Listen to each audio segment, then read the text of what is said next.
Hello, my beautiful patrons. What's up, everybody? Tell me if you can hear me before I get going. I want to make sure you guys can hear me. Let me pull up my YouTube page here. Got a little bit of a delay, which is per usual. There's the monster. How's everybody doing tonight? Can you hear me? Let me know if you can hear me.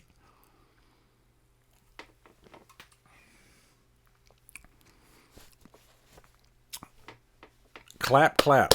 What's up, Dan Schoening? How's it going? Everybody can hear me. Sweet. I hope I'm loud enough. We got Beth S., Cassie, Dan Schoening, Robert Shaw, Bo Tiggy, Jason Nike, Anouk Ryder. What's up, Matthew? Preston, the Badass Ninja. What's up, brother? Cassie, her favorite movie is this Rob Zombie's Halloween 2. No, I'm just kidding. Her favorite movie is Rick Rosenthal's Halloween 2. Wouldn't it be funny if they called it Rick Rosenthal's Halloween 2? It just doesn't roll off the tongue, right? So, Laurie Hagney, how are you doing? Heartbreaker Colton, Jeff Meyer. I want to make sure I mentioned everybody. You guys are freaking beautiful. Hold on. I have been looking forward to this for weeks now because last time, if you remember, we did Nightmare on Elm Street Part 2, which was really fun. Let me open up my pop-up chat. Katie May, how you doing? Tina Ann. Some new faces in here that weren't in here last month. So it's always nice if we can add some new faces every month. And if you're new here, my patron streams are a little different than my normal like streams or Scream streams where everybody on YouTube can jump in. This is more up close and personal. This is where you guys get to, you know, we have a conversation with each other while we're watching the movie. So it's not just me. Well, I guess it's just me vocally talking about the movie, but it's us discussing the movie. So let me pull up my pop-up chat here. I have my my Bud shirt though. There you go. There's the camera right there, and there's the speaker. I'm holding it to the microphone. Okay. Let me pull up the pop-up chat. Cool. And I'm going to close my YouTube window now. So I have Halloween 2 pulled up right now. I got the Blu-ray. Let me know what you guys are watching. You guys watching the DVD? I know that Cassie said she just went out and bought this. So you just now own Halloween 2, Cassie? Wow. It's a good one though. This is definitely one of the, I'd say it's top 5. There are things about Halloween 2 that are just freaking top notch. You know, and we're going to get into all that. So I hope you guys are ready. Dead Jester Circus, what's up, brother? Nice to see you in here. So, okay, so Bo Tiggy's got the Blu-ray, Heartbreaker, watching the version I bought on my PS4. Okay, so some people are going to be doing streaming. Nice. Okay, cool. I have the Shout Factory Blu-ray. That's what I'm going to be doing. So, Beth has got the Blu-ray. A lot of people got the Blu-ray. Now, I would say that the Universal Blu-ray is the better quality one. If you like film grain. Now, if you want it to look more polished, then I would probably go with the Scream Factory. And if you want it to look like 1981, then I would go with the VHS.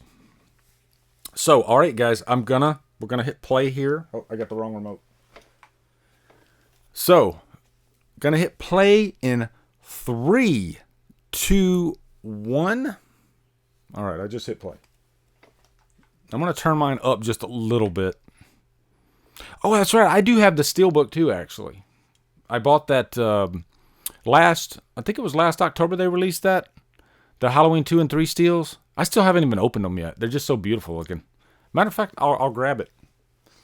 Let me know what beverage and or food that you have with you. I'm very curious.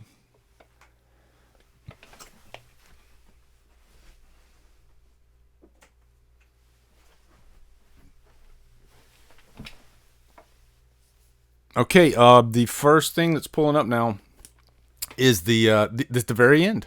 They're showing the ending of Halloween 1.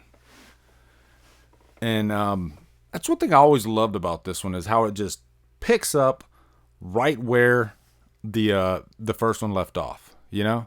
It's so really you could make these 2 movies. Or no, you could make these 2 movies one movie. Words are hard. and I actually made my own cut. I cut out like the intro of Halloween 2, and I tried to make them seamless.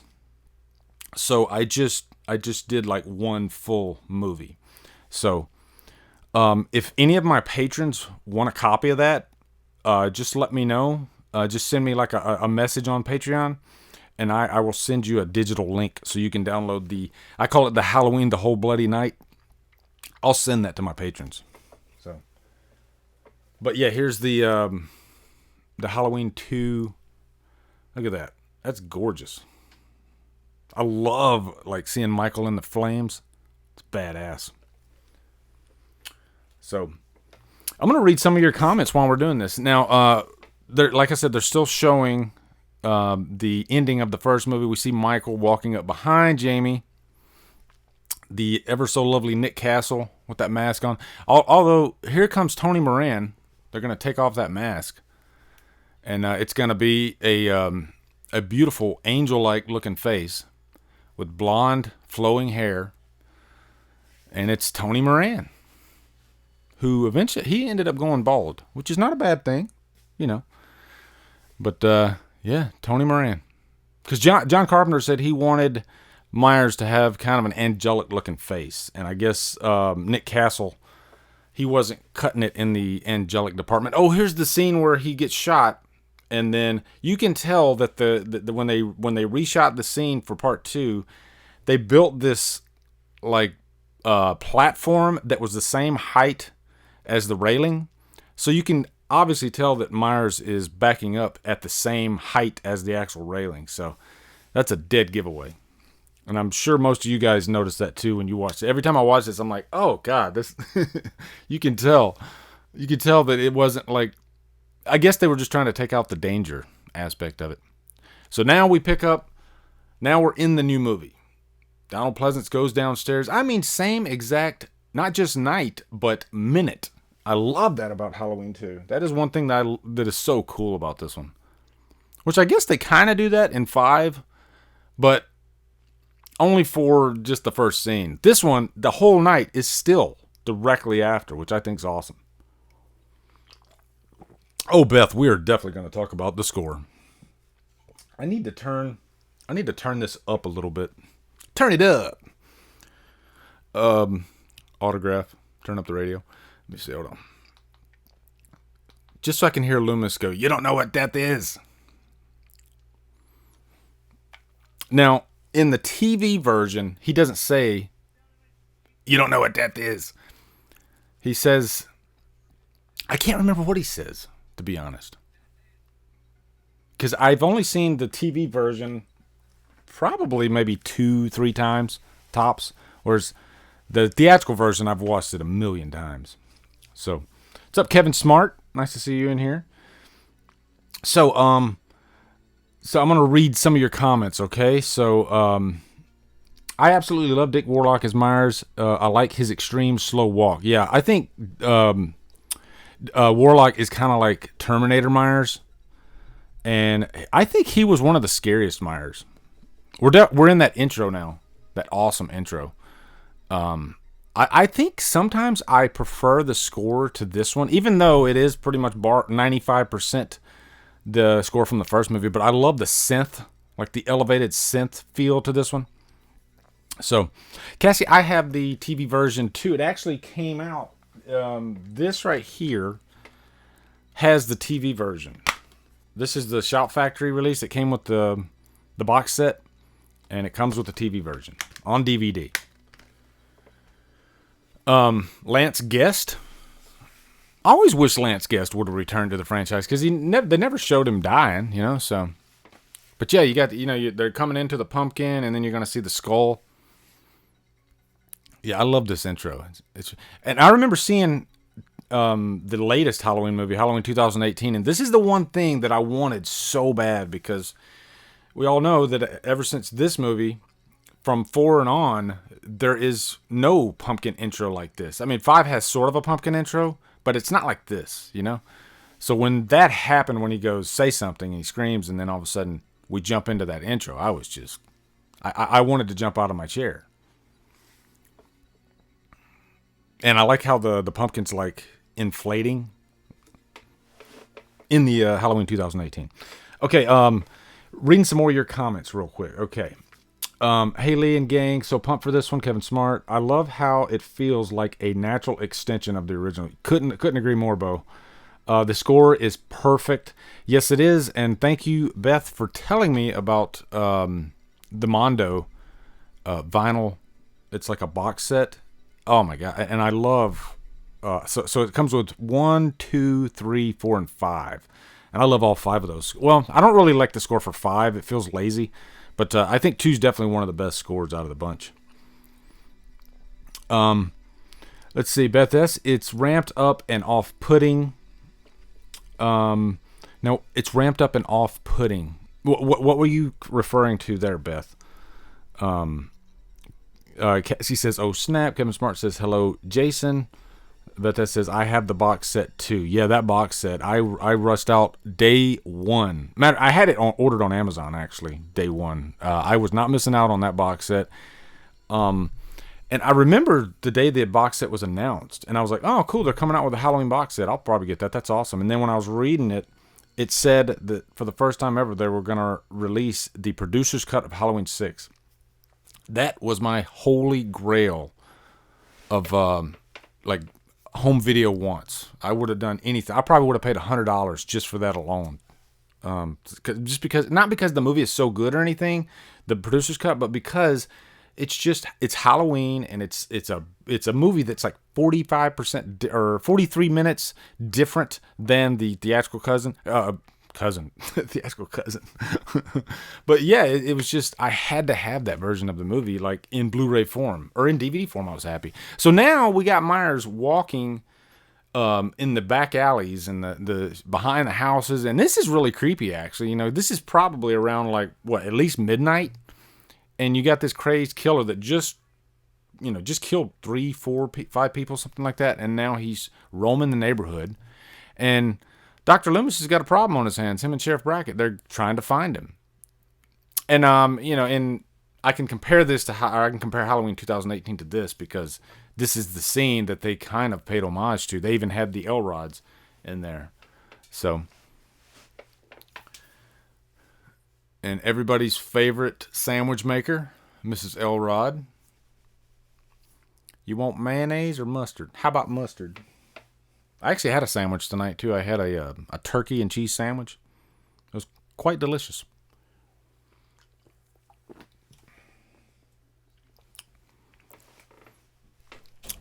So tell me in the comments, who is your favorite character aside from the core 3, Loomis, Michael, and Laurie? You know, because there's a lot of interesting characters in Halloween 2. I think in the character department, Halloween 2 might be one of the best actually. But let me know who your one or two of your favorites are in there. Oh, he's picking up the knife with I love that he's got the blood all over his hands and everything.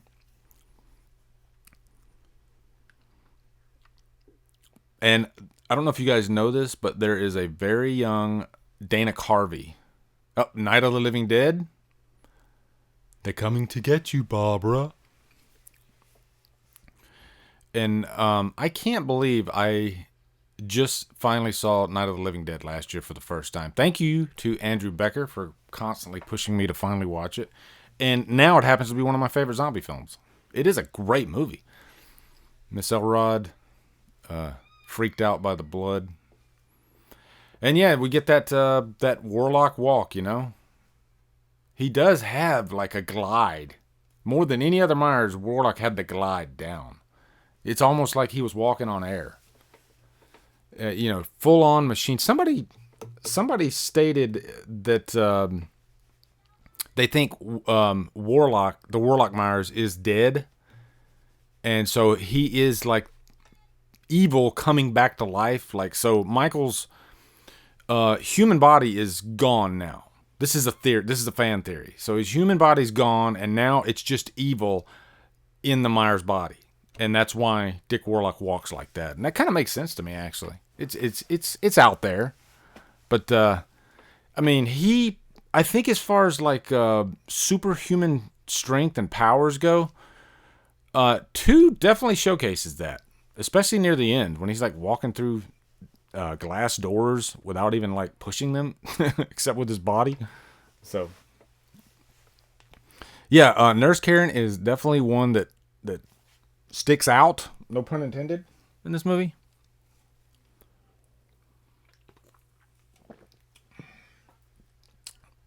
Yeah, I've been meaning to watch the Living Dead remake. I hear it's like one of the better remakes out there, so I'm definitely curious. I think it's hard to get, though. I'll have to look it up and see if it's easy to find. Now, this poor girl right here, she was pretty much just another victim. She's another babysitter, you know? So while, you know, you had Laurie and Annie babysitting, this girl right here was babysitting as well. Or maybe she's not babysitting. I don't see any kids. Maybe she's just there.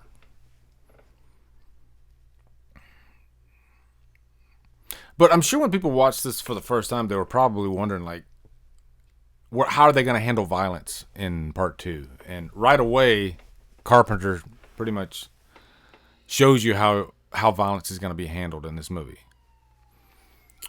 In the writing department. Now, I know Rosenthal directed it, but rumor is that Carpenter did direct. I mean, I think it's a fact, actually. Carpenter did direct a few scenes in this movie. The boombox scene, I think. And I think there was one other. Yeah, here's Dana Carvey. I think.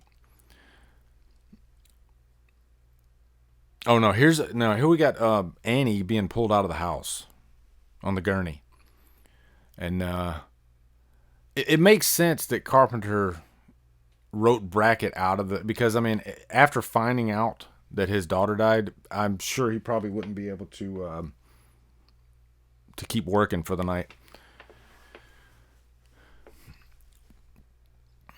Now, the story behind how this was written, too, was interesting because there was never going to be a sequel to Halloween 2, actually. Originally, Carpenter and Deborah Hill, they wrote Halloween as just a one-off, not thinking it was going to be as successful as it was. And then after it was so successful, they decided, we need to make a sequel. And so the producers decided that. So they went to Carpenter, and I think in his words, he said they put the biggest check that he had ever seen in his life at the time. And so he had to go back to the typewriter and churn out a sequel. And so he said 2 o'clock in the morning, 6-pack of beer, and he's out of ideas. And so he's thinking, you know what? I will make him her brother.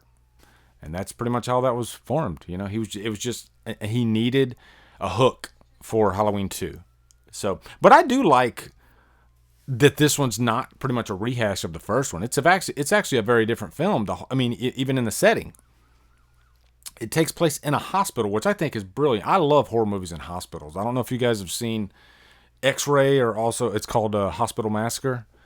That one's a pretty decent one. It's definitely cheesy, B-movie cheese. It has bad acting, you know, all that stuff. It's even got a Playboy Playmate, Barbie Benton. But I like it because it's a Halloween.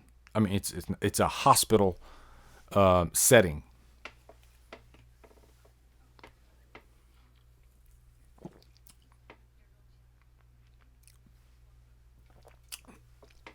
Yeah, that's right. Carpenter was from Kentucky. I think Bowling Green, Kentucky. Isn't that a city in Kentucky? So yeah, the more you know. I figured a few of you probably knew some of these facts, but it's some interesting stuff, behind the scenes stuff for Halloween 2, actually. And really, what's really interesting is the TV cut is so different. I mean, like, as far as like, it might be one of the most re-edited movies in film history. I mean, there are, like, I think someone counted all the changes, and there are over 80 changes in the TV version. It's like watching the same movie, but completely recut. I mean, some of the scenes are in different order. There are a few scenes that are alternate versions, but it's definitely worth watching, the TV cut. And I think the TV cut's a little bit faster paced. Whereas the theatrical cut, if I had to pick apart, Cody freaking Leach, there he is. There's the man. Cody, tell me what you think about Halloween 2. But what was I saying? If I had to pick apart Halloween 2, if I had to point out any flaws for it, I would definitely say that it is a little slow in the pacing department in the middle. It does drag a little bit. And Laurie Strode isn't as effective in this one as she is in the first one. I would say that. But I think all the other characters make up for Laurie Strode in this one. Like, you got, like, of course, Bud. You got Jimmy. Nurse Karen. The blonde nurse that gets lifted up. That's one of my favorite kills. I mean, there's a lot of great stuff in Halloween 2. And, you know, it's one that I kind of give a hard time because if I'm looking at my ranking, I always have Halloween 2 a little bit lower than it should be. And I'm always like, why do I have Halloween 2 that low? It is really a great movie. So, by the end of this commentary, it might be above Halloween 2018. I said that because Cody's here. And Dead Jester Circus says, and some scenes they used for the TV cut of the original film. Stuff at Smith's Grove and Loomis and Young Michael. Very good point, actually. And, you know, it's like the first film, the scenes are plugged in with much more care. It's not like completely rambled all over the place. It's still the same movie, and they just plug in that 12 minutes of extra footage. Whereas in 2, I think the editor that was given the job for part 2 was also given a bag of cocaine. Because, like I said, the television version of Halloween 2 is just so, like, rearranged and crazy. Yeah, the Laurie wig is pretty bad too, actually. It's highly noticeable. But you know what? What if Jamie Lee Curtis had short hair in this movie? But although I guess it's on the same night, so that'd be impossible anyway. So Cody Lee says tonally the most consistent with the original, but much less successful execution. Great kills and score, too little of Laurie, stock slasher characters, and robotic Michael. Yeah, I pretty much agree with that. I will say, yeah, he is right on stock slasher characters, but for some reason the characters are so memorable. For instance, Bud. I mean, I freaking love Bud. That's why I had to have Woody make a T-shirt of him. Here's a good scene right here, Mr. Ben Tramer. It's funny that when they were selling masks at the hardware store in Haddonfield, they had an alternate silver-faced, blonde-haired William Shatner mask. Kind of strange. And I think Ben Tramer's dead because the way he slams into that freaking van is pretty intense. So are you guys at about the same location as I am on your screens? I just love the idea that you guys are watching this at the same time as I am. I think that's freaking cool. Botigi says, does anyone else think in the real world Loomis would have been charged with his death? Charged with is... I'm trying to see what you... Oh, you're saying charged with Michael's death because he shot Michael. No, I don't think so because it is self-defense and the guy had just killed like 4 people and he was about to kill Laurie Strode. So I don't think any jury would find him guilty. I don't think so.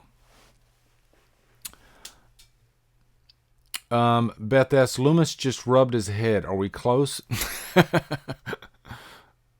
I think so. Now I got nurse. I think it's Jill.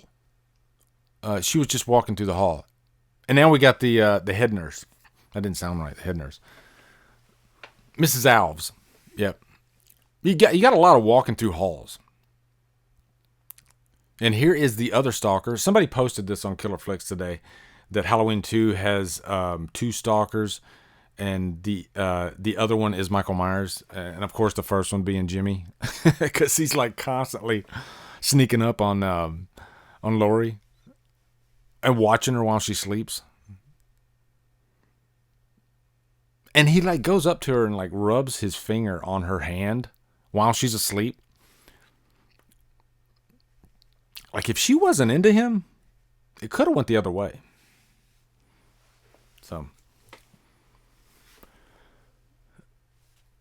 So Cassie's a few moments behind. That's okay though. We'll roll with it.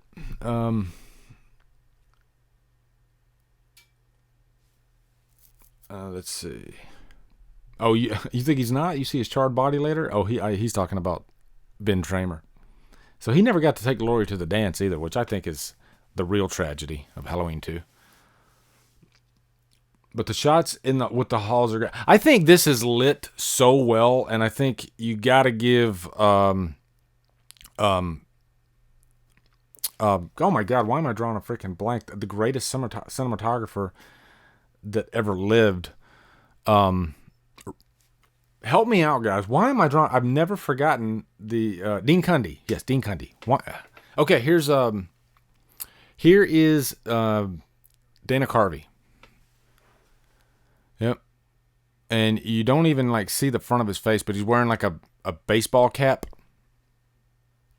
There he is, very young Dana Carvey. And as I did with the other one, I'll point it at the screen for you guys. Yep, there he is, Dana Carvey. Yeah, and you can, yeah, that's my TV. TV in the evil lair. Yep, see? You kind of see the evil lair all the way around. There's the Crow poster, or Crow art that Woody Bowen did behind that guy. Yeah. And if I look over there, there's some Funkos. And there's an umbrella. And there's a lot of VHS tapes. You can see Nightmare on Elm Street 2, Christine, Splatter University. I hope you guys can see that. Splatter University is my favorite VHS that I own. Just because of how rare that one is to... I don't know. I think it's rare. I don't know. I could be wrong. But yeah, putting it back on here. So, Robert Shaw, what's the name of your old TV? That is Jolene. Oh, you want to see Jolene? Hold on. Let me show you guys Jolene. Jolene is in a closet right now, but she's going to come out eventually.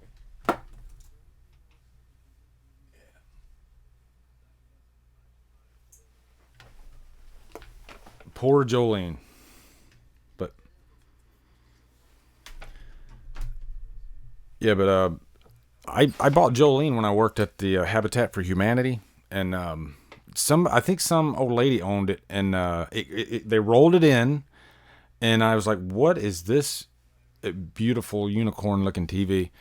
And it looked brand new, and it was 1983.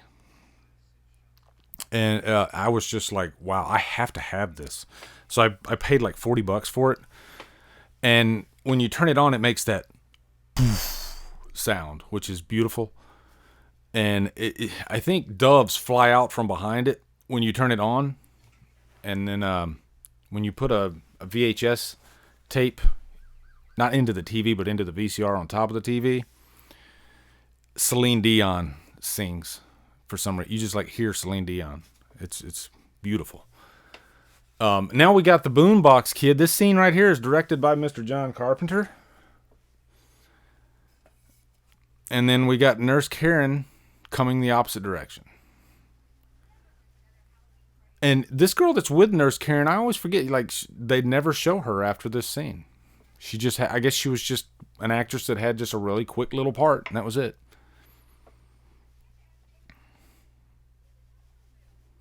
But I always like watching like movies in the 80s because you see it's like today you see this crop of actors and actresses that just they bounce from show to TV to movie to whatever, and it's like the same thing. It's like going into a time capsule. A lot of these actors were TV actors that were in Halloween 2, and so you can like Nurse Karen, Pamela Susan Shoop. She was actually in the Incredible Hulk TV series. She was in like 1 or 2 episodes of that.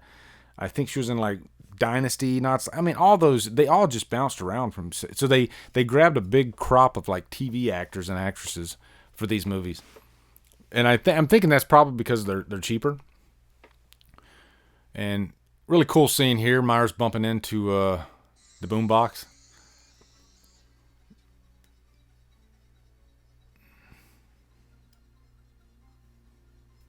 And at this point, there isn't like, I don't think people know that. Well, I guess they would know that he's wearing a mask because Loomis.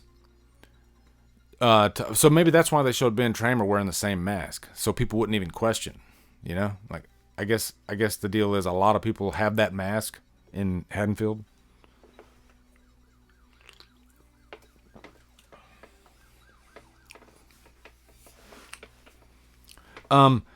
Jason Nike, have you ever watched Visiting Hours? No, I have not. That's another hospital one, isn't it? I need to see that one. She was meeting up with old Charlie Bowles in Russellville. Yeah. Charlie Bowles. That was the guy. Wasn't that the story from the cemetery in the first movie? No, that was what was this? What was it? Was it Charlie Bowles that murdered his family with an axe? They should do like an alternate movie. You know, the Haddonfield universe. We've talked about this before, but if they did like the Haddonfield universe, and they could tell that story of the guy who killed his family with an axe, that'd be awesome. And wouldn't it be cool if that happened in 1963? And so in the movie, he like comes in contact with a young Michael Myers, 6 years old, before he had killed Judith. That'd be kind of cool. Yeah, with a hacksaw. That's right. He got a hacksaw, not an axe. I was thinking of the Velisca. Oh, here we go, guys. Here's Bud. I got to turn the camera for this one. Good old Bud. Love that guy. And I guess I'm going to call her Nurse Jill. I'm sure I'm wrong, but she said when they shot that scene, they had to shoot her from a certain side because she had a black eye. And so I don't remember how she got the black eye. That wasn't a good story at all. So now we got Deputy Garrett sitting there doing his thing, which I'm sure a lot of security guards, they get bored, and so they just look at the newspaper. But look at them TVs. Isn't that glorious? With the rabbit ears. Man.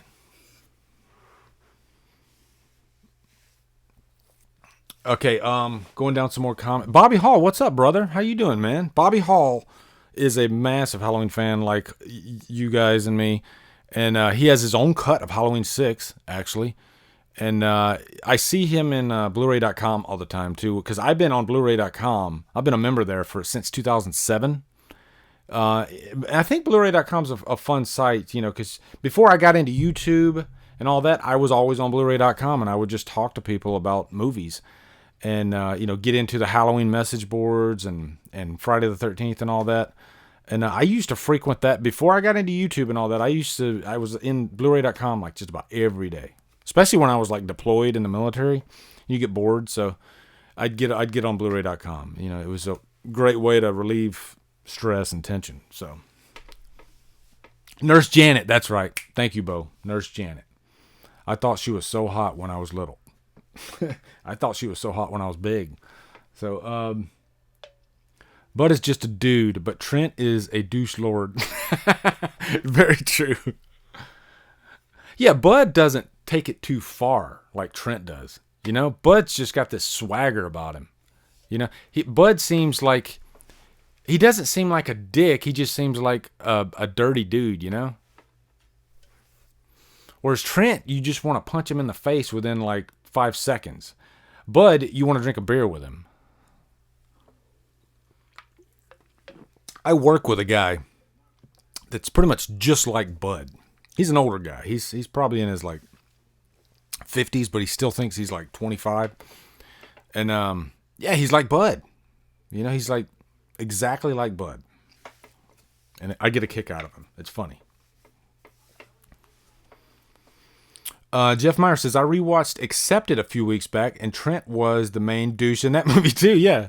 Trent is the new Zach, the guy from the Karate Kid. I always forget his last name. But yeah, he's the new Zach. That's in Cobra Kai now. Robert Shaw says, I met Leo Rossi at H40 last. Man, I'm so jealous. I wanted to go to that 40-year convention so bad because there's so many Halloween actors and actresses that I want to meet. And I don't think I've met a single one yet. You know, they have Spooky Empire here, and they never have any Halloween alumni come there. Drives me nuts.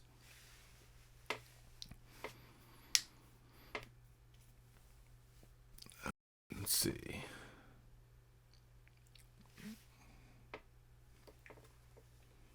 William Zabka, that's it. Thank you very much. Good old bud, Ken. Was it Ken X? Is that Ken 13? Is that how I'm supposed to say that? That's cool. And here comes Nurse Karen. She's checking in. I swear these commentaries, they go by quick. And I'm always scared before I get on here to do these commentaries because I'm like, I hope I have enough to say. You know, sometimes I'm thinking I'm just going to be sitting here doing this the whole time.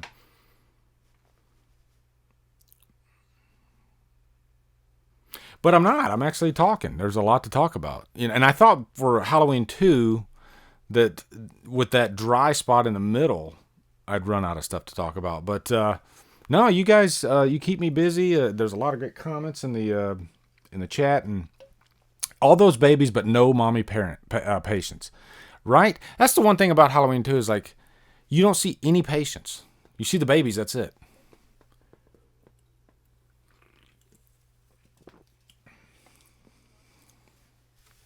I'm going to turn on my fan. It's getting warm in here. Thank you, Cassie.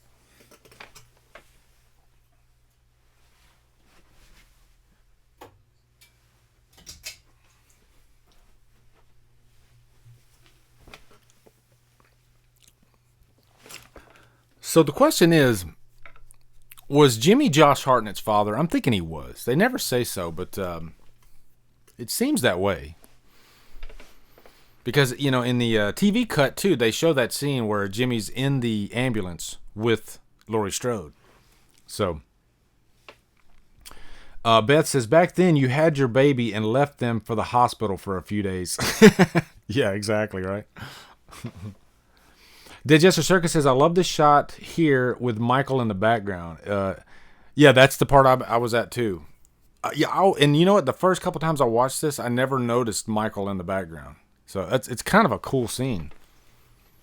And that's kind of the cool thing about Michael, you know. He's always like the phantom guy. You know, he's always creeping around in the background, checking out what's going on before he actually kills. And he holds to that in this movie too, you know. He stalks before he kills.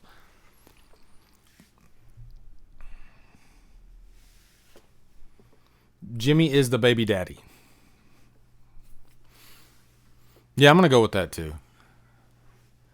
Yeah, and there's very few, like, Halloween decorations in the movie, too. I'm looking at one right now in the background. You can see, like, the decoration. What would you call that? Like, it's like a tassel or something like that. And you see the pumpkin below it. But, yeah, I mean, I don't think you see too much in the way of Halloween decorations in this one. Yeah, there's Nurse Alves. Nurse Alves was originally supposed to be played by supposed to be a really older white lady, but the actress that played Nurse Alves, she convinced Rick Rosenthal that she was right for the part, or I think she convinced Deborah Hill actually that she was right for the part. Yeah, I agree, Dead Jester Circus. There was less stalking in Halloween 2018, not as much. But, man, I love Dean Cundy's cinematography in this. You know, it just has that late 70s, early 80s feel to it. I think, you know, the budget was higher in Halloween 2 than the first one, so you can see the budget, too. It does look like it is a slicker-looking movie. It doesn't have that Carpenter touch to it, though, you know, but it's still, Rick Rosenthal had a lot to work with. And, yeah, like I said, it's still a really good-looking movie.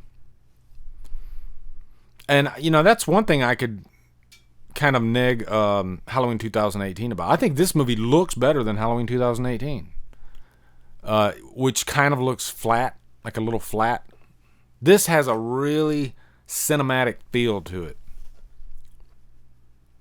And this was the first of 2 Halloween movies that were Universal properties, because I believe Universal approached Carpenter and he did The Fog first, and then he did this one, and then of course Halloween 3 was also Universal. And then now we're back to Universal with Halloween 2018. At least they were one of the companies that distributed it.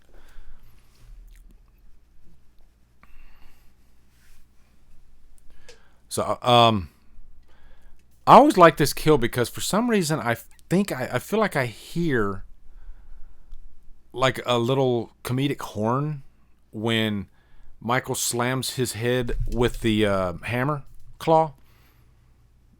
It just sounds like, you can hear the prop head being struck with the hammer, and it gives kind of a, I don't know, just a weird sound. I guess it's more of a thud. But yeah, this is one of those where they really drag the scene out. They make you wait for it, because he's dead, but you're always like wondering when it's going to happen. And this is one of those scenes where they drag it out a little bit too long. And if you drag out a scene that long, then you want a kill that really knocks your freaking head off. And it's a good kill. It's fun. Just a nice quick hammer claw right to the top of the head. I mean, yeah, that would hurt, but it's nothing flashy. Tina Ann says, "Adventures in Babysitting reminds me of my childhood. Great movie." Yeah, that one is a great one. Let's see. Ning Lindo says, "I just joined Killer Flicks a month ago via recommendation from Dan Wolf." Oh, Dan Wolf is the best. Love the channel and the community. Just donated to the Patreon. Keep up the good. Thank you so much, man. I appreciate that. Dan Wolf, I cannot say enough great things about that dude. He's so funny.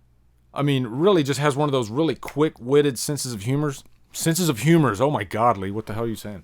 And he's been a good friend of mine too for like 2 years now. But yeah, he's the best. Dan Wolf is the best, and he's a big like radio producer in Chicago actually. And he actually had me call in for Halloween on Halloween Day, not last year but the year before that. And I got to be on the radio in Chicago, which was pretty cool. I was nervous, but it was pretty damn cool. But yeah, he's awesome. Yeah, he is a sweetheart too. He's like one of the nicest guys you could ever meet. So he's one of those guys I want to have lunch with so bad. So I want to get to Chicago just so I can have lunch with Dan Wolf. I'm sure I would just have a riot with him. I don't drink beer, Jason. I drink Monster. Here's something I'm going to share with my patrons that I've never shared with anybody. Okay, you ready? I've never drank a beer in my whole life. Or I'll say this, I've never had a full beer in my whole life. I had like maybe a sip of a beer. And the reason being is because when I was little, my uncle, he gave me a drink of his beer. And this kill is still going on. He gave me a drink of his beer, and my mom said my reaction to it was so, like, I couldn't stand it. And ever since that moment, the taste of beer has been like tasting the worst thing that you could possibly imagine. That's what it is. It makes me want to throw up, just the smell of beer. I'm not against being drunk, but I just hate the taste of alcohol, and because of that incident. So it's kind of strange, right? Yes, Katie does live in Chicago. I know this. Holy crap, he works with a few of her friends. He lives by you. Have you ever actually met Dan Wolf, Katie? You should hang out with that dude if you haven't. I'm telling you, he's like the funniest guy ever.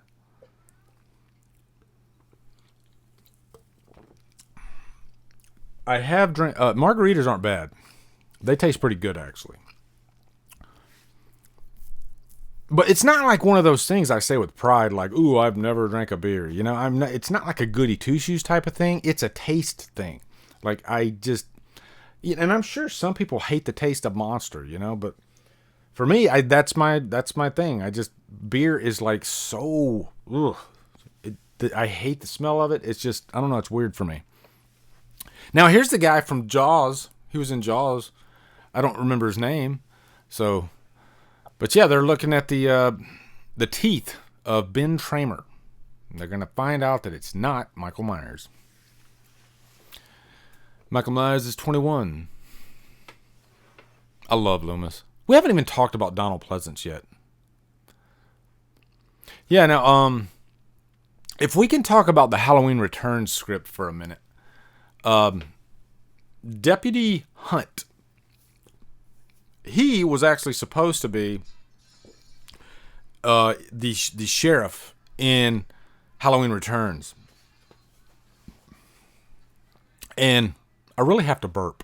I'm not going to do that, though. But he was supposed to be the sheriff in Halloween Returns. And that script is so good. Like, I really... Like, it has problems, but... Thinking back now, after all this dust is settled with, because last year was just a year of freaking Halloween 2018. So after all the dust is settled and everything, I think back and I'm like, God, I really wish they would have made that movie, Halloween Returns, because there are some scenes in that script that really send chills down my spine. Like, it could have been, because think back too, this is the director of The Collector and the Collection. I always forget his name, but yeah.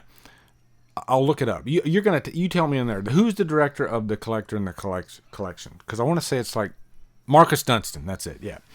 So Marcus Dunstan, him directing a Halloween movie to me is irresistible. Because he wouldn't have held back on the violence.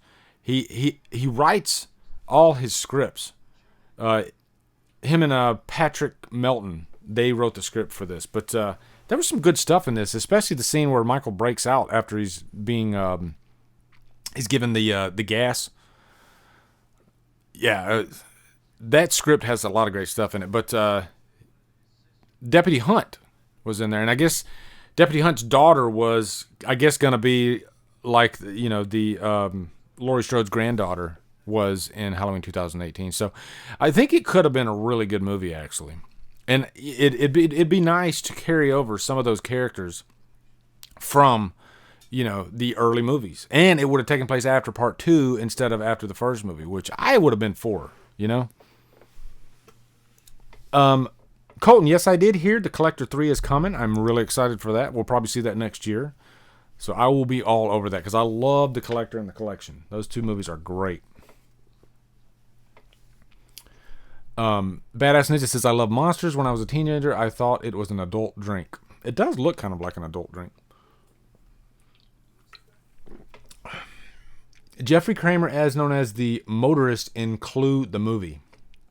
Oh, yeah, you're talking about the I guess he was the... What was his profession in this? He was the guy that was, like, looking at the... what's his face's teeth? I'm all over the place. When are we getting news on a sequel? I'm getting worried. Don't get worried just yet. The movie came out last year, so we still got a while till we'll probably see a sequel, I'm thinking. I think the knee-jerk reaction was to, let's get a sequel going. And now I think that they're kind of stepping back just a second. They don't want to do a Halloween 5 again, make that mistake. So I think they're doing it right. They're stepping back and they're looking at what worked about Halloween 2018 and what could we improve upon, because I guarantee you they're listening to all of us.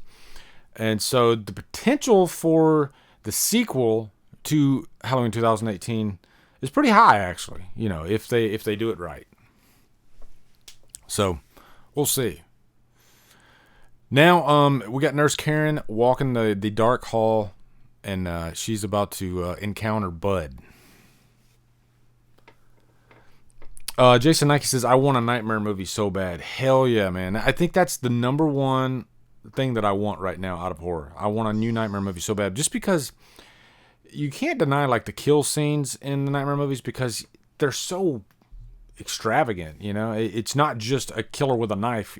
Freddy plays with his victims, And there's a lot of fun to be had with that.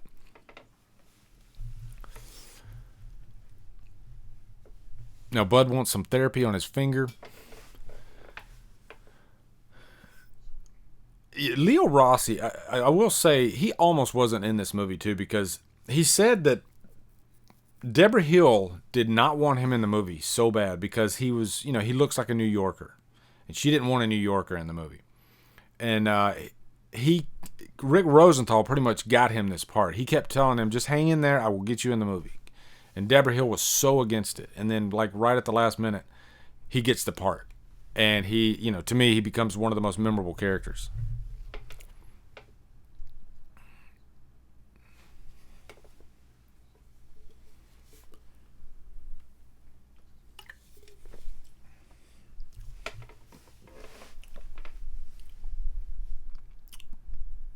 So Billy Warlock is that curly-haired kid. Oh yeah, is that Dick Warlock's son?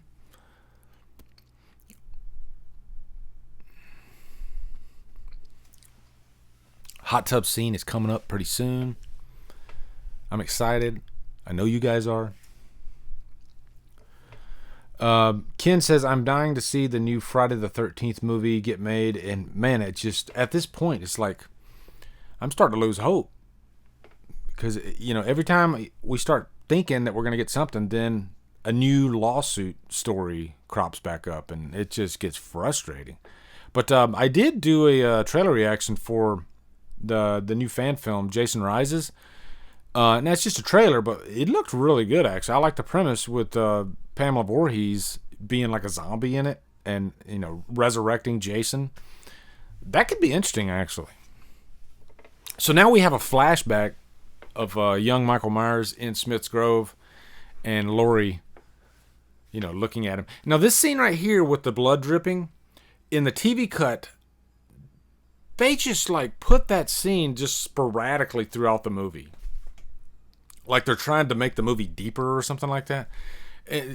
Like you would see just a scene where two people are talking, and then all of a sudden you'd see blood dripping for like a quick second, and then they just go back to the two people talking, and you'd be like, where the fuck did that come from? Cocaine. That's what the editor was doing in the TV cut for how he was doing cocaine. So now here we are. We are at the hot tub scene.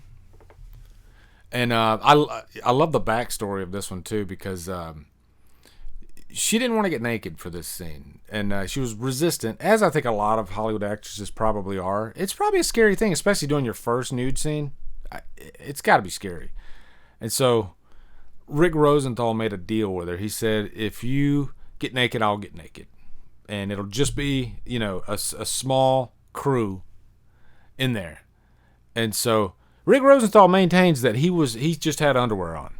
But she said that everybody, their brother, their aunt, their uncle, their kids were on set that day. And Nurse Karen is a very nice looking woman. And I am a hot-blooded man.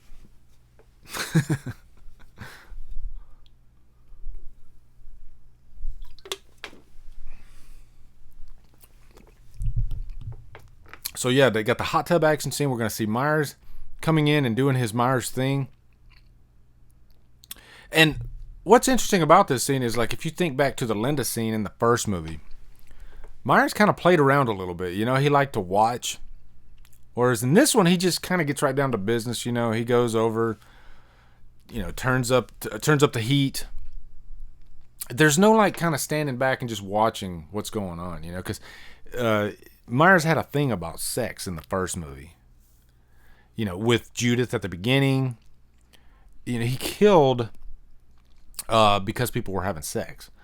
And so, he killed other people too, but sex was kind of, you get the feeling that Michael was a little bit of a pervert, but not really in this one.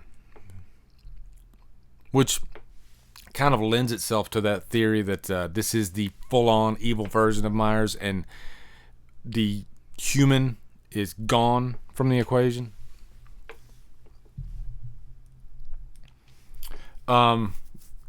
Let's see. 80s women are beautiful. Yes, they are. I think that's one reason why I prefer the 80s slashers too. I don't know. The women just, I don't know. They seem more genuine back. I don't know. It's weird. The actresses today, they all look like Barbie dolls. You know what I mean? Rob Zombie even talked about this. If you watch the Michael Lives documentary, and they're talking about, he said casting Laurie Strode was the hardest thing. He went through hundreds of women because all of them look like Barbie dolls. They look like the same type of actress over and over and over. And so he just kind of gave up. And I think he said Scout Taylor Compton was the first person that came in and the last person. And he just chose her. And she does, Scout Taylor Compton looks like the girl next door. And, in the 80s, you had women that looked like models, of course. But there was still this, I don't know, approachable relatability quality to them. And it could be my age, too, maybe that's why I prefer 80s, because it reminds me of my childhood and when I used to watch, like, daytime TV. And, it's nostalgia. So I think that plays a little bit of a part in it, too. A lot of actresses that I see on TV these days, it's just, I don't know, it's very just superficial for me. I can't, like, go beneath the surface like I can with 80s actors and actresses. Good scene here, though. Yeah, it's killing time. He's dunking her head, and it's pretty gnarly too because her face is peeling. That would be a painful way to die. Katie May says exactly. 80s women are women. These girls now are a bunch of bimbos. Thank you very much. You said it in the way I was trying to say it.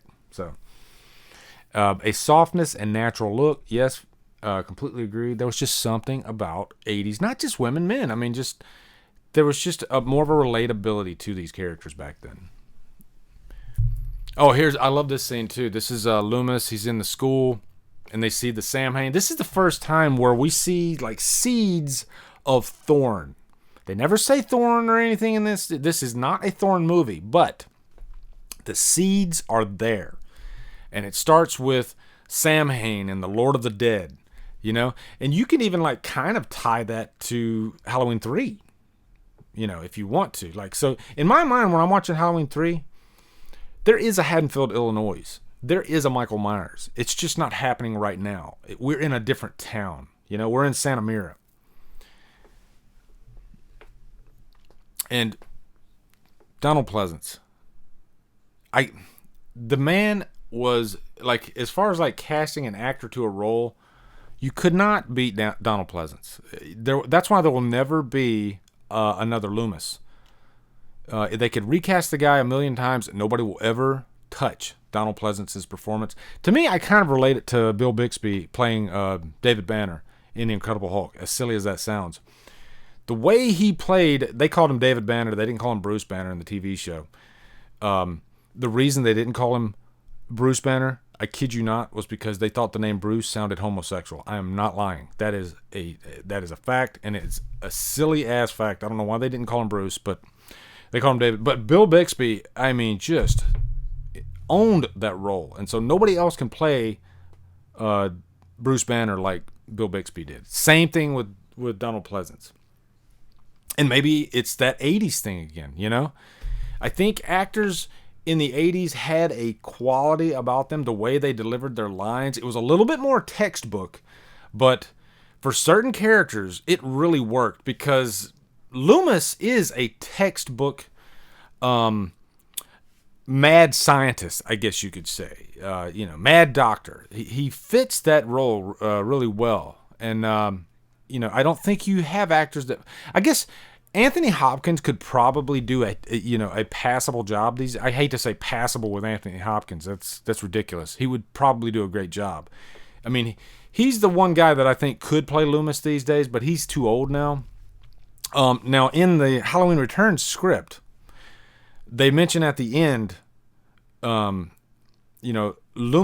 doesn't show up until the end of the script, and he's like in the shadows, and the doctor that was in that movie, Michael ripped his tongue out, or something like that. I think he ripped his tongue out or something like that. But then he said something like, "I tried to reason with him," and then all of a sudden, Loomis comes out of the shadows, and it said it's Gary Oldman with the eyes of a chopping block, and I got chills. I was like, Gary Oldman could do it. Still wouldn't be as great as Pleasance, but he could still do it. Now, this scene right here, where Jamie Lee Curtis is comatose, or she looks like she's comatose because they're getting, she's flashing the light in her eyes, nothing there. I always wonder, continuity wise, it was kind of weird because it's like she was almost out and then all of a sudden she's back up. Well, they don't address why in the theatrical cut. If you watch the TV cut, they insert a scene back in and they actually gave her medication to pretty much put her out like that. So, and then she slowly comes out of it. So they explain that. And I guess they felt like they didn't really need to in this. And here's a good scene right here with Nurse Jan with the needle in the side in her temple.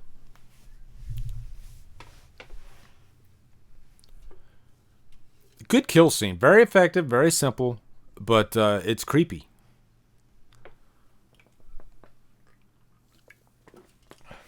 And then you got the doctor. He's got the needle in his eyeball. Also in the TV cut, there's the scene where they raise Laurie Strode up and they pull the side of her shirt off so you like see her bra. And that's another scene they kept out of the theatrical cut.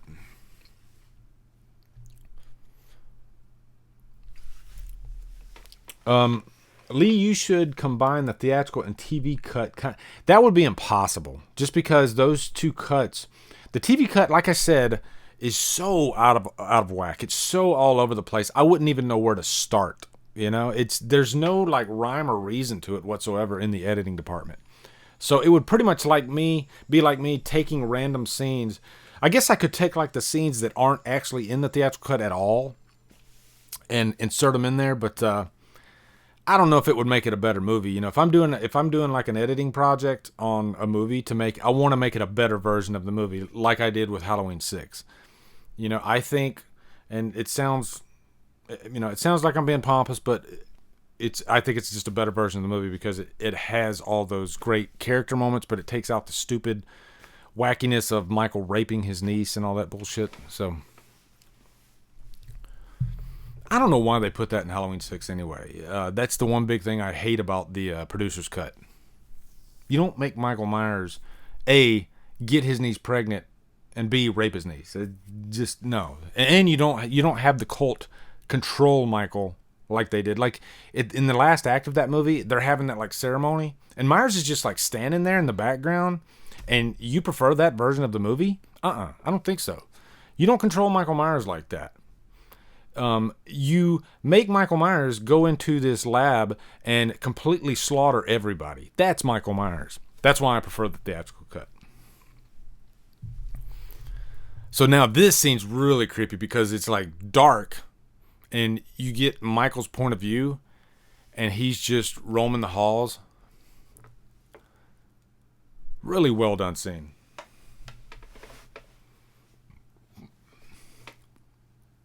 Donald Pleasance is a god. Yes, he's the Loomis god.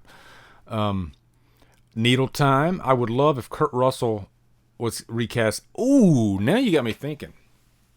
Kurt Russell could probably do a decent Loomis. Yes, they kept drugging her. That is right. So I'm thinking Cassie has seen the TV version. Oh, actually, I think she said she owns the TV version. She said she has it on DVD. I'm right. Okay. Homage to the first. Was one of my top 10 Halloween kills. Nurse Jan is a babe too. Yes, she is. Bo says yes, she is.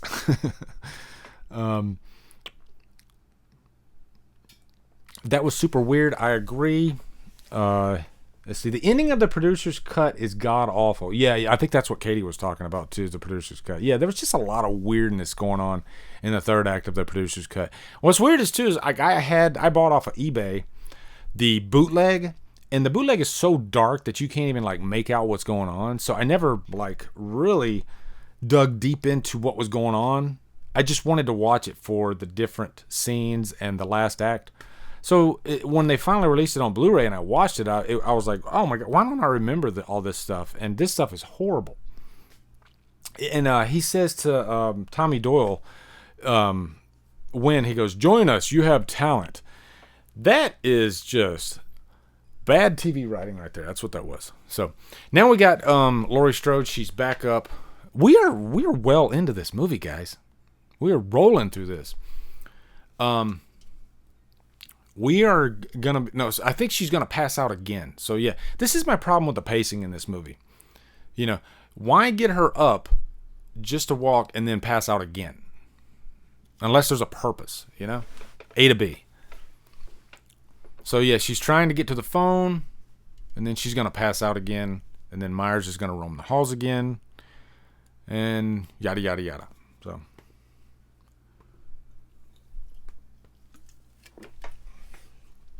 now, it's interesting that mask is the mask from the first movie, because it looks completely different, and there's a couple reasons for that. First off, Dick Warlock's head. It's a shorter, wider head. It's more of like a circular type of head, whereas Nick Castle's, he had like a long face. So the mask wasn't stretched out as much. Also, that mask sat under a bed for 3 years. Deborah Hill's bed, actually, to be exact. So, as you know, when you let a mask lay there flat, and I'm sure she had stuff sitting on top of it, it's going to flatten the mask. So, it's interesting, though, that 3 years later, they used the same mask, you know? Yeah, Brad Urkela, preach. You have talent. That is such a cringy line. Almost time for my favorite kill, knife in the back. Yeah, I love that kill. What was that nurse's name? I always forget the blonde nurse's name, too. There's so many nurses in Halloween 2. And here's the scene where the Deputy Hunt, he went and got Loomis. He's taking him back. And then they're going to find out that Laurie is Michael's sister. Now, from here on out, I love Halloween 2. And I'll even say this. I was gonna save it, but I'm gonna say it now. Halloween 2 has the best third act out of the whole franchise. I just put that out there. Let me know if you agree in the chat, but I really do. I think as far as intensity, as far as emotion goes, visually, I love the last act in this movie. And it's about to kick off here in a sec, too, because we're going to get the knife in the back scene.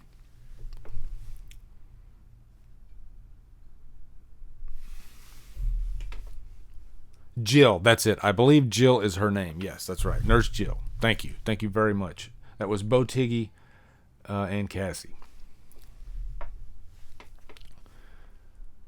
Okay, so Dick Warlock's hair is taking up half the room under there. Dick Warlock's also in Halloween 3. I'm sure a lot of you guys know that. Anyone else seeing John Wick 3 tomorrow? Yes, I will be seeing it tomorrow night. One thing, Halloween 18... let me see. Hold on. Let me go back up. I'm going to read some of your comments while Nurse Jill is walking. Okay, one thing Halloween 2018 does right over this movie is the use of Laurie. Yeah, I'll definitely agree with that. See, I believe Jill's her name. Yes, I think Halloween 6 has a better third act, but only 2 is like top 3 third acts of the franchise. No, I definitely think Halloween 2 has the better third act. But that's your opinion. That's cool. I do like the theatrical third act, even as crazy as it is for Halloween 6. But it's intense. I love the pipe beat down. Dan Heron, welcome. Glad to have you in here. Dead Jester Circus Lee, did you hear Nick Castle's claim that the mask was actually his from the original that he let them use, but never got it back? Oh, wow. I'll have to look into that. So, Tommy Lee Wallace didn't get that mask? I'll have to look into that. Totally agree with the third act. I got to go with Halloween 4, but love this. Yeah, but Jeff, you're right on that, man. Halloween 4's third act is so close to Halloween 2, and I will say the very last scene I'm going to give to Halloween 4, because that scene scared the crap out of me. Katie May says, I like how they pay homage to that knife scene in H2O. Yeah, when he lifts the cop LL Cool J up with the knife. And then they did that again in Resurrection, actually.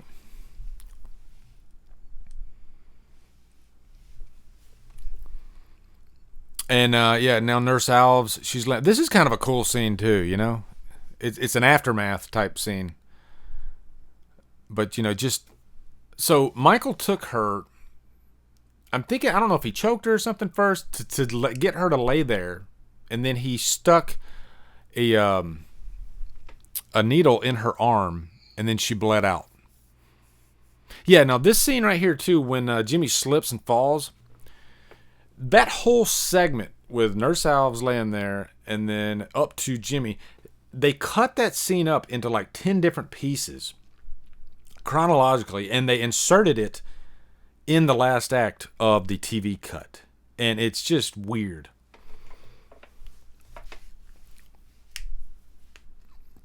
Oh, so Nurse Jill is still... So she's going out to her car, and then she can't because Michael flattened all the tires, I think. Which is funny, too, because she cranks the car, and it won't crank because the tires are flat. Michael L. Rakes, what's up, brother? He says, I have 3 crippling phobias. Insects, small holes, I'm not going to try to say that, trypophobia, and desolated hospitals. This movie is the reason for the last one, ironically. Yeah, the hospital, a desolated hospital is a creepy setting. And before we got on, somebody said, wouldn't it be cool? Oh, I think it was Holly that said, wouldn't it be cool to watch Halloween 2 in a hospital? That would be kind of badass. Like on a big screen. If they had like a big showing at a hospital, I'd be all over that. Let the bodies hit the floor, Jimmy. Yep. So now Laurie, she's coming out of her fog. Now, I do buy this. I think when you are in a life or death situation, your body goes into that fight or flight mode, and you can kind of come back to reality. I do buy that. And like I said, this last act, it kicks off right here, and it's perfect. The music, it's just very pulse pounding, and it just works really well. You got the red light when they're going towards the elevator. All that stuff works so well.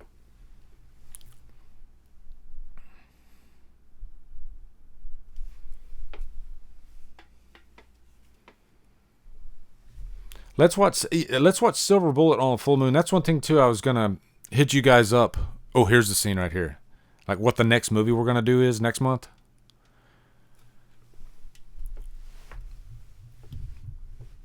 Yeah, the adrenaline is definitely about to kick in.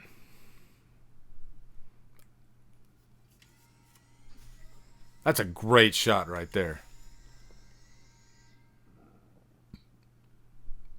Yep, and then the shoes are about to hit the floor. I think I called them clogs in my countdown with my buddy Larry. I don't think they're clogs though. Somebody help me out with that. I say we do Evil Dead Oh, now you got me happy. That Evil Dead sounds like it. Now, would you want to do Evil Dead remake or Evil Dead original? Just a suggestion.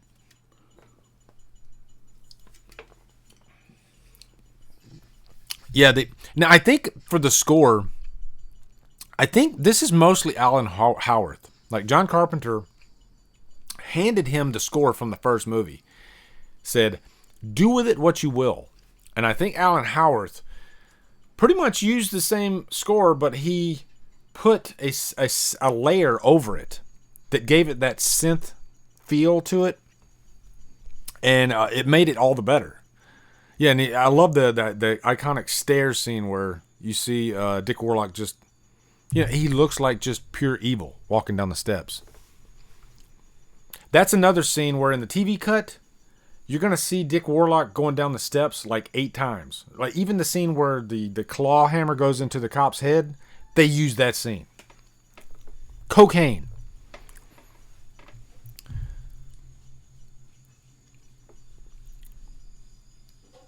But yeah, that's one of the ways they sped up the pacing in the TV cut. They would insert music. Like this music, they put it in other kill scenes.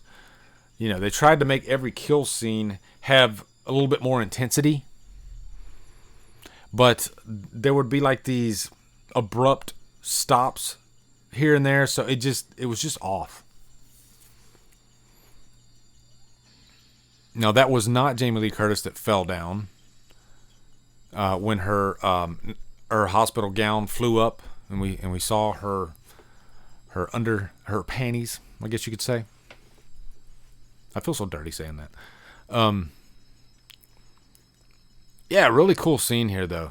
And I wonder if they were paying homage to this scene in the director's cut of Rob Zombie's Halloween 2, because there is a scene where she's walking past this chain link fence type area with this trash bin next to her.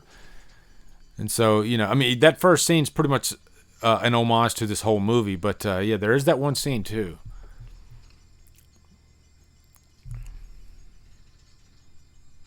Yeah, the scene's so good. And, here's a scene where everybody's going to say bullshit, because if he sticks his hand in that elevator, it's going to open right back up. But you know what? We got a horror movie to make, and we're not going to get there if we use common sense. So, yeah, he sticks his hand in there, and it just closes. So, little things like that do get in the way, though. When you're watching a movie, a scene that's so intense, and then they throw something in there where you're like, no, that wouldn't happen like that. Now, here's the scene where she gets in the car with Jimmy, and when she falls out of the car, I remember Jamie Lee Curtis. There's an interview with her I saw recently, and I think it was when she was doing press for Halloween 2018, and she was talking about that scene, and she said she was reading the script, and she said, "So you want me to lay down on the ground, and I'm going to see Loomis and the sheriff for an extended amount of time walking into the hospital, and I can't scream?" And they said no. And she said, "Are you serious?" And so it's so funny how she's pretty much talking like we're talking when we see that scene. Like, you can't scream, but when you use common sense in horror movies, sometimes it can get in the way. It gets in the way of your story. And it's like when she drops the knife in the first movie. And she says, to this day, everybody yells at her about, "Why did you drop that freaking knife?" And she says, if I didn't drop the knife, then the movie would have ended there. And we have to get to the end scene. So I had to drop the knife. So it's the same type thing. Freight elevators would close on your hand. You could be right too, because this is supposed to be 1978, since it's the same night. So you could be right. A freight elevator, but I don't think today they would close on your hands, because that's a safety issue. OSHA would be all over that shit. So Michael L. Rake says, "In the spirit of your kick-ass Blue Myers cut for Halloween 6, have you ever considered melding the two cuts of this movie together? Or is that feasible?" Now, you're talking about the television cut, and because I mentioned that earlier, Michael, and it would just be insanity to try to put the cuts together just because of how bonkers the TV cut is editing-wise. Now, I did mention at the beginning of this, though, that I do have a cut of the first movie and this one together as one 3-hour movie, which is a fun watch, too, by the way.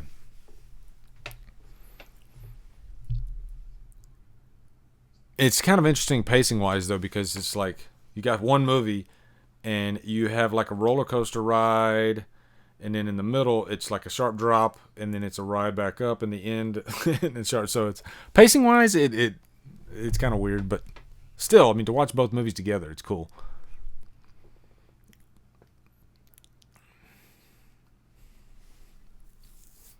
So now Loomis is finding out that Laurie Strode is his sister. This is that scene where Carpenter was like, what the hell do I do with this story? So, and to me, as simple as it is, it's what hooked me into the series. I always liked that family angle to Halloween. And I think I kind of miss it, I think that is one thing, because there is something creepy about a guy who not only kills, but he wants to kill anybody that's in his bloodline, his family. To me, that is creepy, and I think that's why it worked. I think the family angle does work in Halloween, and it's unique. Like, I can't think of any other horror movie or franchise where the killer wants to kill, say his sister, his brother, his mother.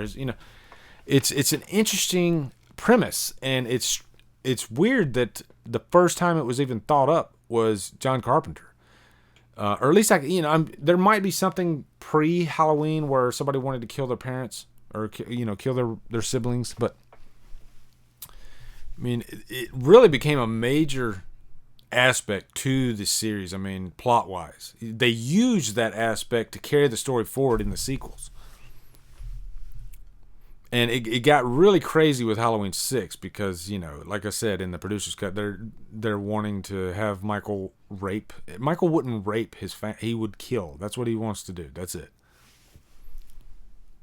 And Jimmy's about to pass out. John Carpenter is the master. Yes, he is. Casey says, I will always think of Michael and Laurie as siblings. Always. I agree. I do agree with that.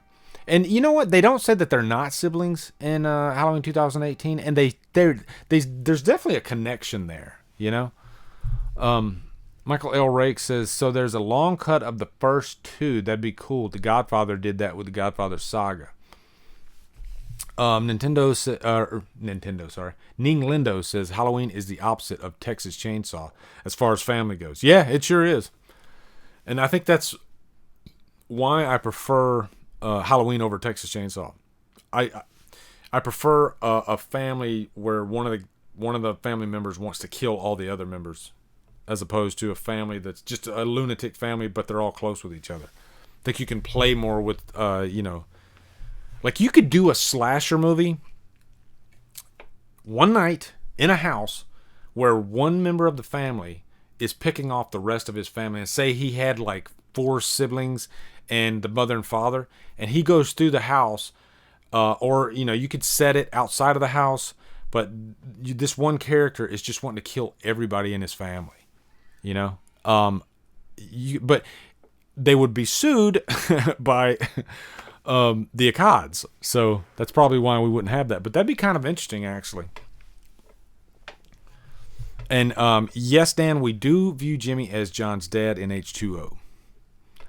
I saw this film before the original. That's interesting. I don't think I saw Halloween 4 before the first one, but it is the one that really hooked me into the franchise. Like I barely remembered the first one. I saw the first one on TV, I think, the first time, and I wasn't like fully paying attention. So the one that I really, latched onto was 4. So we just passed the scene where she was screaming, and now she's running into the hospital. And now this is like textbook, slasher horror. You got the victim at the door, banging on the door, and then the killer slowly coming from behind, and then she gets in or like right at the last second. That's been done a million times before Halloween. And it still works though, it's always effective.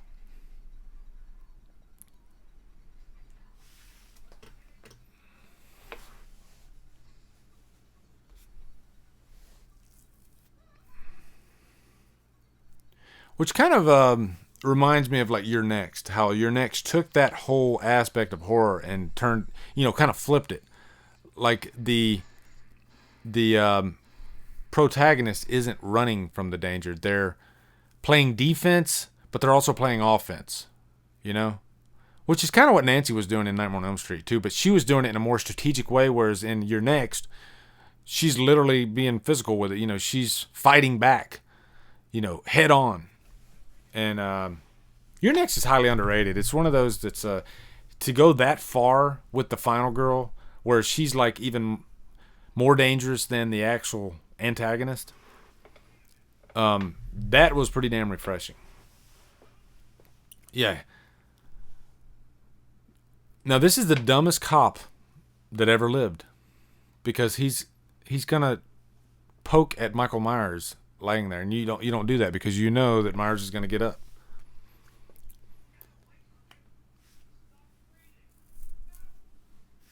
Yep. Huge mistake. Jeff Myers, second time my stream has disconnected. If you didn't need another argument against streaming. Yeah, I've had issues with this stream's going pretty well though. Actually, I haven't had any connectivity issues. Now, when I have like 5 other guys in here talking with me, you're using up a lot of bandwidth because I got Skype running, and sometimes it can get pretty hairy with Scream Stream. But when it's just me talking with you guys, it's pretty smooth. Jamie Lee Curtis is a glorious scream queen. So much respect. Yep. Let me see. Let me scroll up. I'm going to read some more of your comments.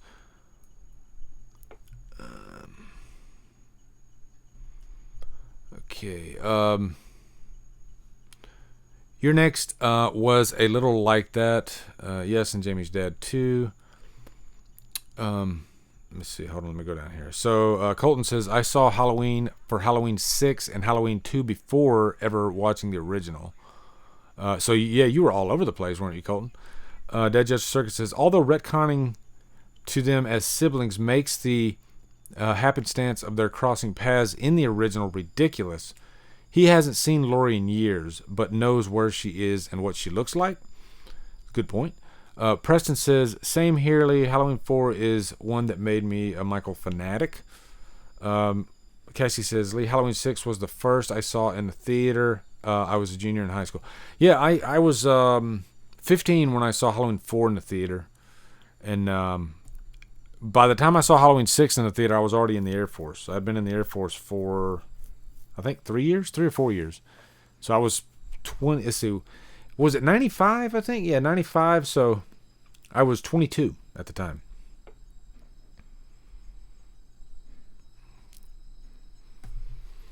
Oh, here we go. The big finale here. We got Mike Myers going through the... I mean, he is an animal at this point. He wants Laurie so bad. And Loomis is the only thing standing between Michael and her. Stabs him right. I mean, this ending is so good. And Loomis, you know, he's willing to pay the ultimate price here. He's going to do everything. He's going to die for Laurie. And, you know, I think 1 made Loomis an icon, but 2 really sealed the deal. Like, 2 made Loomis just one of the greatest horror characters ever created, I think. You know, this was a guy willing to do it all to save anybody from Myers. You know, he knew how dangerous Myers was. And we got the head tilt. I always like those moments, too, where one of Myers' family members tries to reason with him, tries to talk with him. Those scenes always get me going. Like, I feel like I want to know more when... Oh, here, iconic scene with the eyes bleeding. Ugh. I always thought his eyes were open in that scene, and then if you really stop, pause it, and look at it, his eyes are closed, but the blood looks like an eyeball. I don't know. Did you guys ever think that the eyes were open when there was blood coming out of them? Just the way, I guess that was the lighting. But yeah, I mean, and this is where you know that this is a Myers that's just like full on evil. You know, I mean, he's like swinging the scalpel, trying to do anything he can to kill Laurie Strode. Yeah, just completely insane. What a scene. What a scene. And he's going to blow him to smithereens.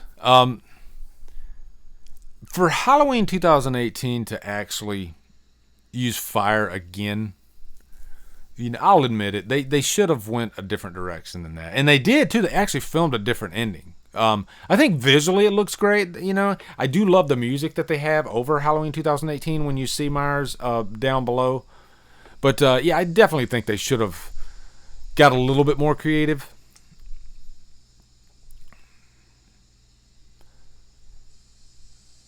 But yeah, turning the gas on, and the iconic line, "It's time, Michael."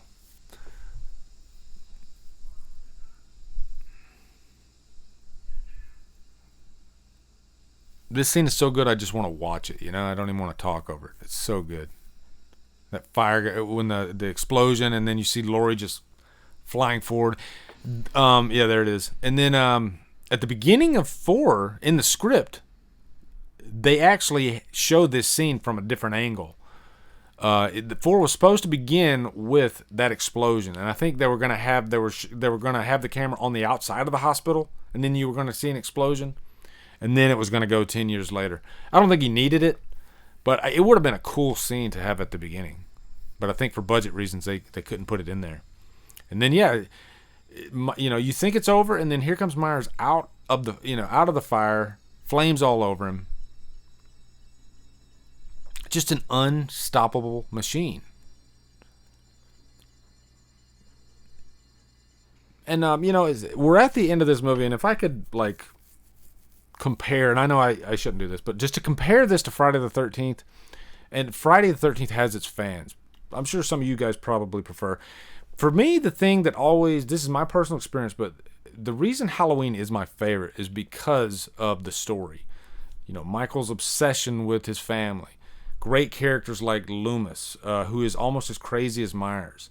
They never really make fun of the source material. They don't make fun of Myers. They don't really make fun of any of the characters. They have comedic characters in there, but it still feels like real. It feels like a real town that you can relate to, and a real threat. Whereas Friday, they're fun movies. They're just a killer hacking off people one by one at a camp, which is fun. I love Friday the 13th movies. I'd say Friday the 13th movies, some of them are more rewatchable than Halloween movies. I will say that. But as far as story goes, that's what always made me gravitate towards Halloween. It's just a series that I just became obsessed with partly because of that whole sibling angle. And really the big thing is Myers. Myers always, freaked me out. When Myers is done right, he is one scary ass dude. So, we are at the end of the movie, Mr. Sandman. I can't believe that this is it. I can't believe we got through this thing so freaking quick, guys. This is insane. I'm going to read a few of your comments here. Yeah, Friday 2 through 8 pretty much are the same movie. And I think that's why you get a lot of top 10 lists in Friday that are pretty much the same top 10. Give or take a couple positions. But Halloween, you could look at 10 top 5s and see completely different arrangements for all 10 of those rankings, because a lot of the all the movies have a different tone, different feel to them, different stories. There's just so much more to play with, I think, in the Halloween series, and I think that's why each sequel has its fans. There are fans of Halloween 5 that love Halloween 5 more than any other sequel, Same thing goes for Rob Zombie's Halloween 2. I love Rob Zombie's Halloween 2, and most people hate Rob Zombie's Halloween 2. That's the effect of the Halloween franchise. There's just something about it that it grabs fans. So I'm going to go up here. It says, Holly Klein, love the sister timeline of Halloween. Yep. Bo Tiggy says, Friday 2000. I read that one. Cassie says, great classic horror storytelling. Absolutely. Dead Jester Circus says, Halloween films always felt like better made films through and through. Yeah, completely agree. You could almost say that Friday, they're B movies. Most of them are just B movies. Whereas Halloween, you got some bigger budgets in there. It just feels bigger. And it's classier. I think Halloween is just classier. And I think that's where you can start really talking about Rob Zombie and what he did to the Halloween franchise. He kind of took the class out of it, There's something scarier about a middle-class neighborhood where a kid just kills, his sister out of the blue. And, there's nothing, for no reason. Nothing led up to it. While this movie is over already, yep, Jason Nike says, I grew up with Friday and I just love Jason. Yeah, I love Jason too. Jason is a great character. I think if they didn't have Jason as the main killer, then it wouldn't have been as effective. Jason is a great killer. I think if you put a better story around him, then, he might have. But to me, Friday is not even a contender with Halloween. And that's just me. I still love Jason Voorhees as a character, though. Friday Part 4 is one of the greatest slasher movies I've ever seen, If I gotta give some props to Friday.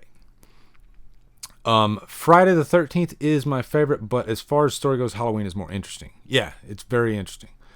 Colton says Rob Zombie's Halloween 2 is my absolute favorite Halloween movie. Wow, okay. I like Halloween 2, I do.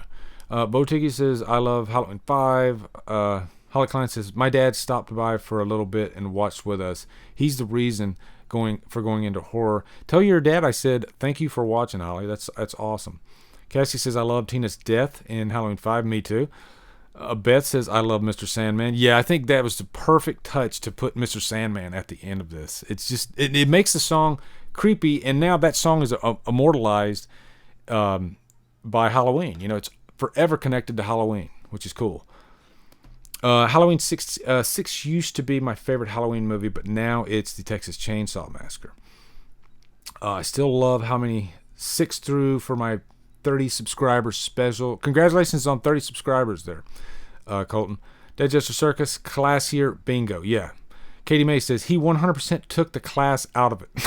Yeah, he did. Talking about Rob Zombie. Yeah, I think he took a syringe and just like sucked the classiness out of there, and he put, bitch, I will crawl up there and skull fuck the shit out of you. Beth S says, I loved watching the titles roll. Me too. Yeah, Halloween titles are like some of the best titles. I just love the font that they use. I love watching the, I just read that, sorry. That's awesome, Holly. I concur, Katie May. Bring me a dream. Robert Shaw says, good night, y'all. This is a blast. Thank you, Robert, for stopping by, man. This was awesome. Dan Heron says, Halloween does such a good job to the callbacks and embracing its history. Just wish Tommy Doyle and Lindsay Wallace got more attention. I agree with that. I would actually welcome another movie with Tommy Doyle. Think 2018 missed a chance there. Yeah. One thing I will say about 2018, after letting it settle so much, is that there are a little bit too, they borrow a lot of story elements from the sequels, and after a while, it does feel like a greatest hits compilation. Now I will say though, I still love like some of the scenes in the new movie send chills down my spine. The opening scene at the sanitarium, I love that. I mean, they start the movie off with a bang. They really do. Controversial opinion here. I do love Sartain as a character. I don't think they saw him through perfectly, but as a character, as an idea, I did love Sartain. He's almost like the anti-Loomis. A lot of people wanted to compare him to Loomis. I see him as like the anti-Loomis. He's more like a Bizarro Loomis. He wanted to know how it felt to kill. Loomis never was like that at all. So that's one I always found Sartain really interesting. And that opening scene that was kind of an homage to Halloween. It was an homage to Halloween 2. I do, like I said, there are some iconic moments. I think James Jude Courtney is a phenomenal Myers. But there's a few things that I didn't like about it. I wish Daniel Harris could have been in it, if I'm being honest.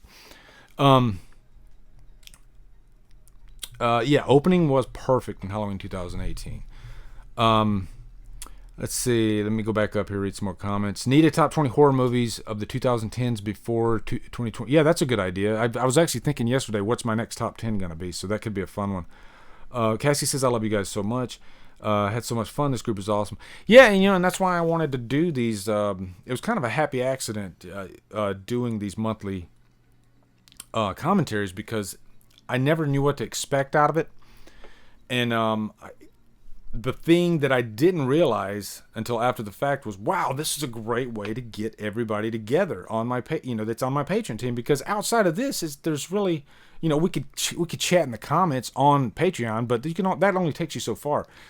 But being able to actually watch a movie together and get to know each other and form relationships, this is kind of how kind of what Killer Flicks started out as. This is how I met, like, rest in peace, Dylan. I met Dylan through Killer Flicks. So this is kind of an extension of that. This is a way to get my patrons together in a group, and I think it's working out awesome. Yeah, Jason, I can't wait for the next one too. I'm cool with Evil Dead if you got, but I will post something on the Patreon page, and we'll all work together and we'll figure out what the next one's gonna be. Allison Chase scene music. I forgot to mention the score in 2018. One of the best probably since Halloween 2. It's a phenomenal score. And that's because John Carpenter came back and did it. And huge props to Cody Carpenter and Daniel Davies. They did a phenomenal job on that score. Who's hungry for some pie? Holly, did you have your pie? I could go for some apple pie, actually. Tina Ann says, I wanted to see Sartain explored his different... Yeah, I like... they could have really explored him a lot further, and I would have enjoyed that. Michael, see, Dan Heron, as a newbie, I really enjoyed this. Yeah, man, I'm glad you guys stopped by. It was a lot of fun. Michael Ulrich, seriously though, Mr. Lee, thank you for doing these things. It's really awesome that you take the time out of your day to hang out with all of us. Greatly appreciated, my friend. Yeah, man, it's my pleasure. I like the smaller scale of this, because when you're doing one of these and you have, 300 people watching at a time, I don't get the chance to focus on the chat like I do here. I can focus on every single one of you here, and I love that. It's a lot more personal, a lot more up close. Yeah, I miss Dylan. We're going to be doing a Dylan tribute on Sunday, and I've been thinking about that. It's going to be tough. It's going to be hard for me to get through it without crying, and it's just going to be brutal. And I'm going to try to make it as, I guess, fun and entertaining as possible. I don't want to make it just because Dylan wouldn't want it that way. I wouldn't want to make it just a cry fest for 2 hours. I think Dylan would have wanted to make it something fun, to just kick back, talk about horror, say the word cunt once or twice. And I rarely ever say that word, but Dylan, he was that one guy that could say that word, and he said it with love. That was the power of Dylan. And so I'm just gonna celebrate. That's what I'm gonna do. I'm not gonna try to make it really sad, and it will be sad, but you know what I mean. I want to try to have fun with it. So yeah, kind of a nice send off. It's weird too, because Dylan passed away, and then almost like a year ago and a little bit extra, Derek passed away. And Dylan passing, I went through all these emotions this week, and then I started thinking about Derek again, and then I started thinking about all these great conversations that Derek and I had too, and it just kind of sends you down a path. And it's weird because, like, YouTube brought those two people to me. Like, I would never have met Dylan or Derek if it wasn't for YouTube. And it's kind of strange to think like that, like, wow, you form bonds with people like their family, and before you do like YouTube, you never expect that. But I mean, both their deaths like hit me harder than you can possibly imagine. Like, it just, so it was tough. And so I'm gonna miss both of them terribly. But I try to focus on the positive. I try to think back to all the great memories, and there are a lot of great memories with both those guys. So luckily, those memories are there, and a lot of times I'll think back and I just kind of smile about it, like that moment when me and Derek were talking about Friday 5, and like, Derek, you love Friday 5 that much? You love Friday 5 more than all the rest of the movies? He's like, damn right I do. I love moments like that, and Dylan, his love for Rob Zombie, and just cunt and all that stuff. Just Dylan has an encyclopedia of funny moments. So I'll always have those moments, and I think that's the way I try to remember the people that I've lost. I try to remember the good times. It's a gift. It really is. And so you cherish that gift. So anyway, guys, this was freaking awesome. Holly, you're right. Life is so short, and you have to take advantage of every moment you got. You really do. But I really enjoyed this. And Beth, I wanted to say, I know you lost your father a couple months ago, and I'm so sorry about that. Me and Beth have had a lot of conversations about parents, because my father's been, the guy had cancer when I was a teenager. He had quadruple bypass surgery back in 2006. He was given a 50-50 shot to live. Then he had a stroke a couple years ago. And so it's kind of the running joke between my sister and me is that after we're all long gone, my father will still be standing. Because the guy he's 80 years old tomorrow. Tomorrow, my dad is 80 years old. And it's just insane what the guy's been through. It's crazy. So anyway, I don't want to overstay my welcome, but I had such a great time with you guys doing this. And I really can't wait till the next one. So we'll plan on about the same time, the 15th of June. And I'll see you guys on the Patreon page, and we will figure out what the next movie is going to be. So I hope everybody has a fantastic night, and this was just another success. Had a blast doing this, and love you guys all. So have a good night, guys.